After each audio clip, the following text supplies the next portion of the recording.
పింఛం విప్పిన నెమలికి మల్లె తొలకరి జల్లుల మేఘం మల్లె అలజడి హృదయం మాడిన కూచిపోడి రంగుల దిద్దిన బొమ్మకు మల్లె కవితలు వద్దిన పుస్తక మల్లె సంతోషంలో ముద్దుగా ఈ అమ్మాడి ఆరారు ఋతువుల అందం ఒకటిగా కలిపి వింతలు ఏడు పక్కకు జరిపే కొత్తగా పుంతలు తొక్కెను ఈ అరవిందం అమ్మమ్మో తాండవమాడే కృష్ణుడి నుండి వేణువ గానం తీయగ పండి రాతకు ప్రాణం ఉప్పొంగే ఆనందం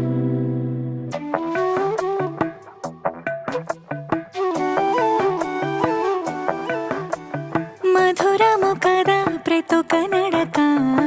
నీతో కలిసేలా తరగని కథ మనదే కనుక మనసు మురిసినిలా ఒసురే